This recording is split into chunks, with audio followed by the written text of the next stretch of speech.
बहुत पुरानी बात है। एक जंगल में दो पक्के दोस्त रहते थे। एक था गीदड़ और दूसरा था ऊंट। गीदड़ काफी चालाक था और ऊंट सीधा सा। ये दोनों दोस्त घंटों नदी के पास बैठकर अपना सुख दुख बांटते थे। दिन गुजरते गए और उनकी दोस्ती गहरी होती गई।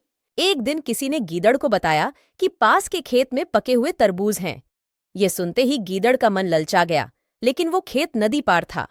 अब नदी को पार करके खेत तक पहुंचना उसके लिए मुश्किल था। इसलिए वो नदी पार करने की तरकीब सोचने लगा। सोचते सोचते वो ऊंट के पास चला गया। ऊंट ने दिन के समय गीदड़ को देखकर पूछा, मित्र, तुम यहाँ कैसे? हम तो शाम को नदी किनारे मिलने वाले थे। तब गीदड़ ने बड़ी ही चालाकी से कहा, देखो मित्र, पास के ही खेत में पके तरबूज हैं। मैंने सुना है तरबूज बहुत मीठे हैं। तुम उन्हें खाकर खुश हो जाओगे, इसलिए तुम्हें बताने चला आया। ऊंट को तरबूज काफी पसंद था। वो बोला, वाह, मैं अभी उस गांव में जाता हूँ। मैंने बहुत समय से तरबूज नहीं खाए हैं। ऊंट जल्दी जल्दी नदी पार करके खेत जाने की तैयारी करने लगा। तभी गीदड़ ने कहा, दोस्त, तरबूज मुझे भी अच्छे लगते हैं, लेकिन मुझे तैरना नहीं आता है। तुम तरबूज खा लोगे तो मुझे लगेगा कि मैंने भी खा लिए। तभी ऊंट बोला, तुम चिंता मत करो, मैं तुम्हें अपनी पीठ पर बैठाकर नदी पार करवाऊंगा।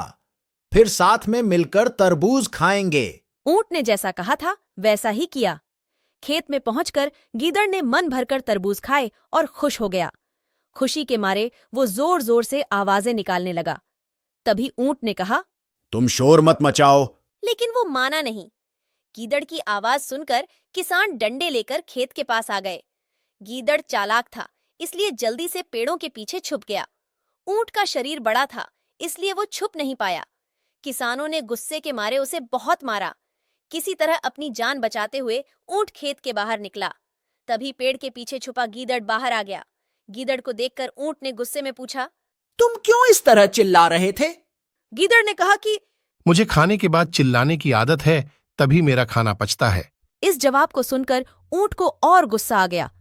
फिर भी वो चुपचाप नदी की ओर बढ़ने लगा। नदी के पास पहुंचकर उसने अपनी पीठ पर गीदड़ को बैठा लिया।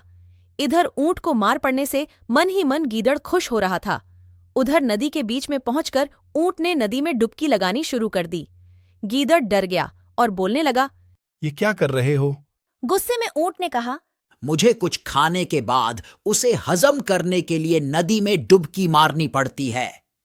गीदड़ को समझ आ गया कि ऊंट उसके किए का बदला ले रहा है। बहुत मुश्किल से गीदड़ पानी से अपनी जान बचाकर नदी किनारे पहुंचा। उस दिन के बाद से गीदड़ ने कभी भी ऊंट को परेशान करने की हिम्मत नहीं की। ऊंट और गीदड़ की कहानी से यह सीख मिलती है कि चालाकी नहीं करनी चाहिए। अपनी करनी खुद पर भारी पड़ जाती है। जो जैसा करता है उसे वैसा ही भरना होता है।